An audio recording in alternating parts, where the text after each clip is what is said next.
అందరికీ నమస్కారం అమ్మ. ముఖ్యంగా విద్యార్థులందరికీ చాలా శుభవార్తని చెప్పుకోవాలా. సెలవులు అంటే విద్యార్థులందరికీ చాలా సంతోషం, ఆనందం. ఇప్పుడు విద్యార్థులకు ప్రభుత్వం సెలవులు ప్రకటించింది. ఎందుకోసం సెలవులు, ఎన్ని రోజులు సెలవులు, ఏం అవిశేషాలు అనేది తెలుసుకుందాం. ఇంకా ఆలస్యం చేయకుండా వీడియోలోకి వెళ్ళే ముందు నా ఛానల్ని సబ్స్క్రైబ్ చేసుకొని వాళ్ళు ఎవరంటే దయచేసి సబ్స్క్రైబ్ చేసుకొని లైక్ చేసి షేర్ చేసి మీ ఫ్రెండ్స్కు రిలేటివ్స్ అందరికీ సబ్స్క్రైబ్ చేసుకోమని చెప్పండి. నా ఛానల్ని సబ్స్క్రైబ్ చేసుకొని ప్రత్యక్షంగా పరోక్షంగా సపోర్ట్ చేస్తున్న వాళ్ళందరికీ పేరు పేరున ప్రత్యేకమైన హృదయపూర్వక ధన్యవాదాలు. ఇంకా ఆలస్యం చేయకుండా వీడియోలోకి వెళ్ళిపోదాం. ఇక్కడ చూడండి అమ్మా, రేపు సెలవు, ఎల్లుండి నుండి ఒంటిపూట బడులు. రేపంటే ఎప్పుడు? మార్చి 14వ తేదీ శుక్రవారం రేపు సెలవు. మన్నాడు ఎల్లుండి అంటే శనివారం 15వ తేదీ నుంచి ఒంటిపూట బడులు అంటే హాఫ్ డే స్కూల్స్.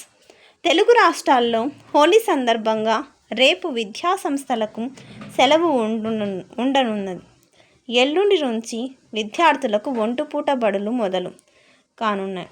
ఏపీ తెలంగాణలో ఉదయం 8 గంటల నుండి మధ్యాహ్నం 12:30 వరకు తరగతులు కొనసాగుతాయి. 10వ తరగతి పరీక్షలు జరిగే పాఠశాలల్లో మధ్యాహ్నం 1 గంట నుంచి సాయంత్రం 5 గంటల వరకు నిర్వహిస్తారు.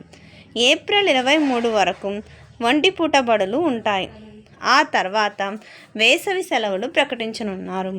అంటే శనివారం నుంచి మార్నింగ్ స్కూల్స్ అమ్మ.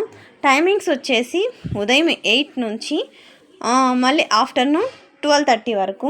తర్వాత ఒకవేళ 10th క్లాస్ పబ్లిక్ ఎగ్జామినేషన్కి మీ స్కూల్ సెంటర్ పడి ఉంటే కనుక వాళ్ళకి మధ్యాహ్నం 1 గంట నుంచి సాయంత్రం 5 గంటల వరకు స్కూల్ అయితే ఉంటుంది. మళ్ళీ ఎప్పటి వరకు ఉంటుంది మార్నింగ్ స్కూల్స్ అంటే ఏప్రిల్ 23వ తేదీ లాస్ట్ వర్కింగ్ డే. అందరికీ ధన్యవాదాలమ్మా. ఇంకా మన ఛానల్ సబ్స్క్రైబ్ చేసుకొని వాళ్ళు ఎవరంటే దయచేసి సబ్స్క్రైబ్ చేసుకొని లైక్ చేసి షేర్ చేసి మీ ఫ్రెండ్స్కు రిలేటివ్స్ అందరికీ సబ్స్క్రైబ్ చేసుకోమని చెప్పండి. నా ఛానల్ని సబ్స్క్రైబ్ చేసుకొని ప్రత్యక్షంగా పరోక్షంగా సపోర్ట్ చేస్తున్న వాళ్ళందరికీ పేరు పేరున ప్రత్యేకమైన హృదయపూర్వక ధన్యవాదాలు. అందరికీ ధన్యవాదాలు. దయచేసి వీడియోని మాత్రం స్కిప్ చేయొద్దు. ధన్యవాదాలు.